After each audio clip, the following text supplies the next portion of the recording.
It's Miss Carrie from the Fairview Boys and Girls Club, and today I've got a super easy Play-Doh recipe for everyone to try.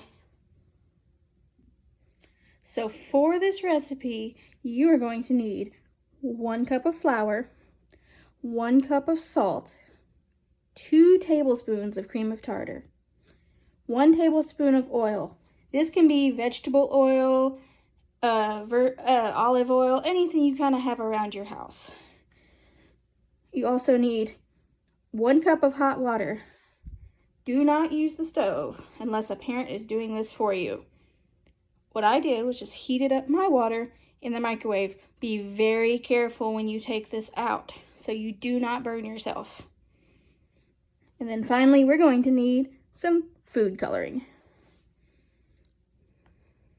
So first off, we are going to take all of our dry ingredients and put them in our bowl. Just going to move this out of our way.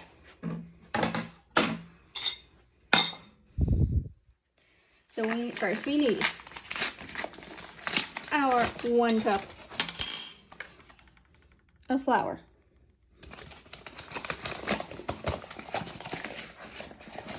And make sure you don't need it piled up.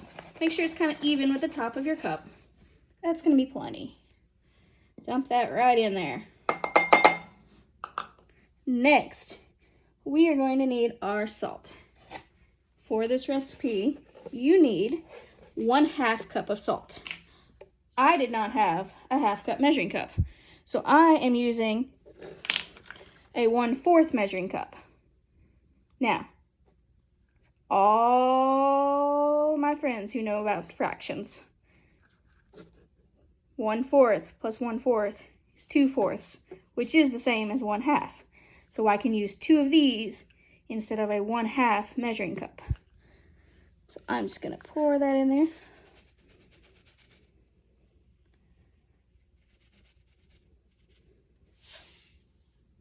And you want to make sure that you use just the plain table salt. If you get the kind of salt that you have to grind in a salt grinder, it's not going to mix in very well.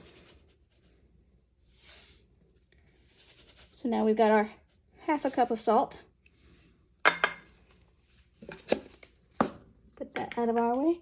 Now we need 2 tablespoons of cream of tartar. So I got my tablespoon. Again, you don't need it piled up.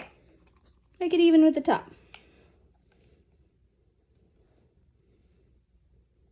And if you make a mess, guess what? It's super easy to clean. That's the best part of art and science. You get to make a mess. That one's a little empty. I think we might just need a little more. All right.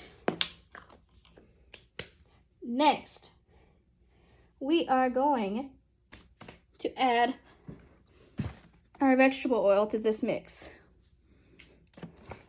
You will need 1 tablespoon. So again, I just used 2 of those for the cream of tartar. You just need 1 for the oil. You don't want it to be too oily. It'd be very sticky, very runny.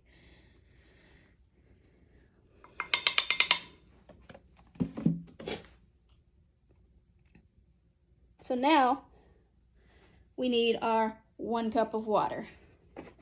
What I'm going to do with that, since I heated mine in a big cup, I probably got too much. So I'm going to take, it is still a little hot. Remember, be careful. I'm going to take the water, pour it in here, and then pour it into my plastic bowl.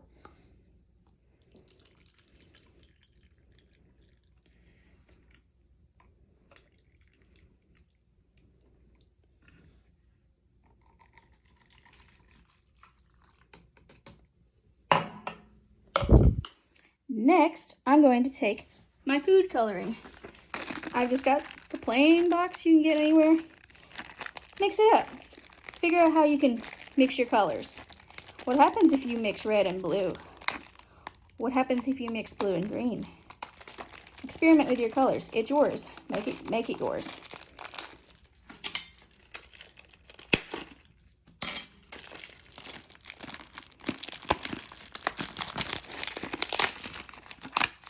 Today I am gonna mix a little blue and a little green.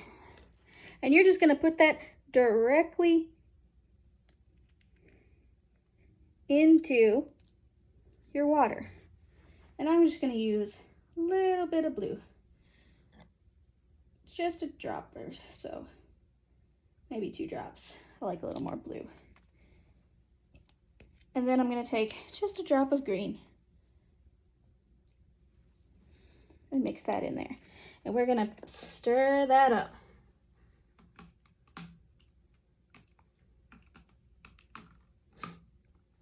Next, we are going to slowly pour the water mixture into our other mixture. If you pour it too fast, it's going to be sticky and runny. Just give it time. You want to use hot water because if you use a cold water, then the ingredients won't dissolve and you'll just have a mess on your hands. So we're just going to slowly pour this in. And again, this is still really hot, so if you need to use an oven mitt, feel free.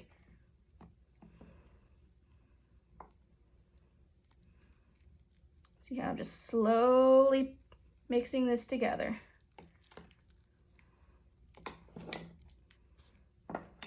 Make sure you scoop your spoon all the way to the bottom of the bowl so that all the ingredients are there. Okay, now that we've got all our water, I'm just gonna mix. What you want to do is kind of get everything together so that you can start mixing with your hands. This is kind of like making slime, where it's really cool to make, but it takes a little while to get it the right consistency.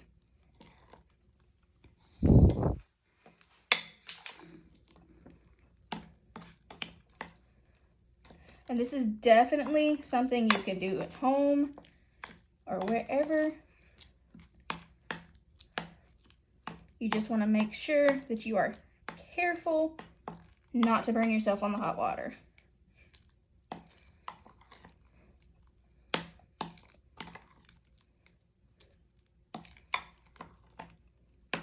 Make sure you've got all of your ingredients mixed together. See, there's some flour hiding out there.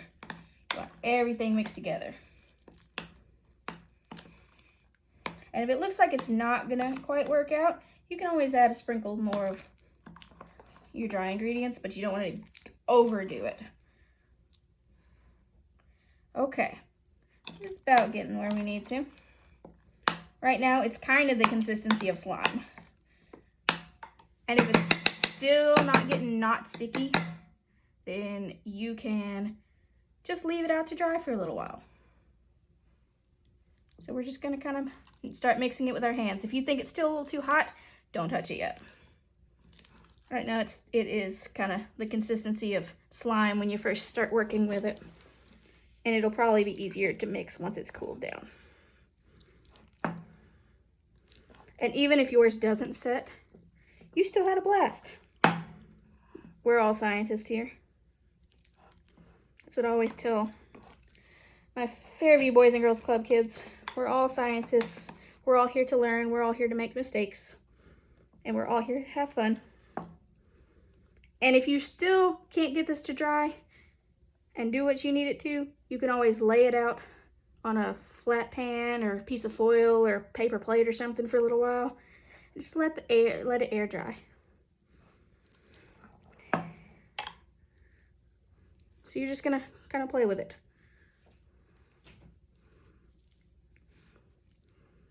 Again, it's like slime. If you don't work with it for a little while, it's just not gonna be a pretty sight.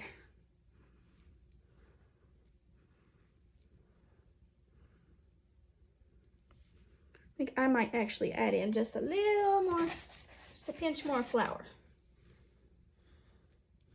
Just a little bit, something to hold it together.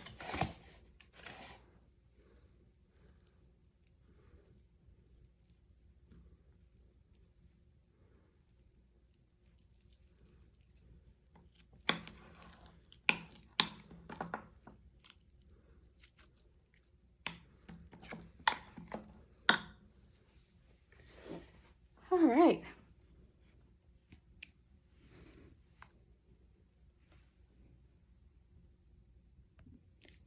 Okay, so all I've done, I actually found some parchment paper in my cabinet. You might have something else. Use a plate, use some tin foil, whatever. And I'm just gonna let that sit and air dry for a little bit because it's still a little warm, so it's gonna be very sticky. It's kind of hard to work with. Once it cools off, it should be able to smush together and be more like a Play-Doh. Then you'll be able to cut shapes out of it, mold with it, whatever you feel like. I hope everyone enjoyed this tutorial. If you try it, let us know in the comments. And if you do try it and it doesn't work, don't give up. You can do this. Everyone have a great day. Bye.